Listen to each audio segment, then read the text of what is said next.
ಕನ್ನಡದ ಕುವರಿ ದೀಪಿಕಾ ಪಡುಕೋಣೆ ಬಾಲಿವುಡ್ನಲ್ಲಿ ತಮ್ಮದೇ ಒಂದು ಛಾಪನ್ನ ಮೂಡಿಸಿದ್ದಾರೆ.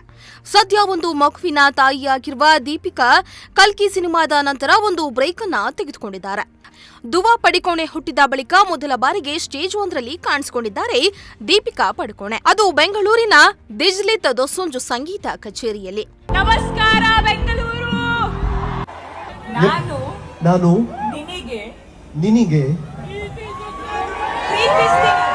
ದೀಪಿಕಾ ವೇದಿಕೆಗೆ ಬರ್ತಿದ್ದಂತೆಯೇ ಸಂಗೀತ ಕಾರ್ಯಕ್ರಮ ನೋಡಲು ಬಂದಿದ್ದ ಪ್ರೇಕ್ಷಕರ ಶಿಳ್ಳೆ ಚಪ್ಪಾಳೆಗಳು ಜೋರಾಗಿದ್ವು. ವೇದಿಕೆಗೆ ಬಂದ ಕೂಡಲೇ ಇಡೀ ಪ್ರೇಕ್ಷಕರನ್ನ ಕಂಡ ದೀಪಿಕಾ ನಮಸ್ಕಾರ ಬೆಂಗಳೂರು ಎಂದು ಕೂಗಿಕೊಂಡ್ರು. ಪ್ರೇಕ್ಷಕರ ಹರ್ಷೋದ್ಗಾರವಂತೂ ಆಗ ಮುಗಿಲು ಮುಟ್ಟಿತ್ತು.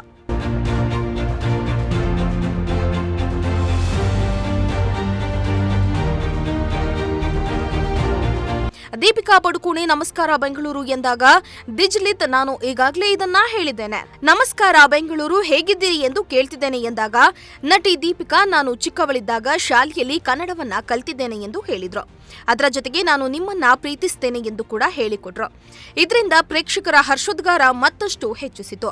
ಇನ್ನು ಮತ್ತೊಂದು ಕಡೆ ದೀಪಿಕಾರನ್ನ ದಿಜ್ಲಿತ್ ಹಾಡು ಹೊಗಳಿದ್ರೆ, ನೀವು ಈಗಾಗಲೇ ಅದ್ಭುತವಾದ ಕೆಲಸವನ್ನ ಮಾಡಿದ್ದೀರಿ, ಇದು ನಮಗೆಲ್ಲ ಹೆಮ್ಮೆ ತರುವ ವಿಚಾರ, ನನ್ನ ಈ ಕಾರ್ಯಕ್ರಮಕ್ಕೆ ಬಂದಿದ್ದಕ್ಕೆ ನಾನು ನಿಮಗೆ ಧನ್ಯವಾದಗಳನ್ನ ಹೇಳಬೇಕೆಂದು ದಿಜ್ಲಿತ್ ಹೇಳಿದ್ರು.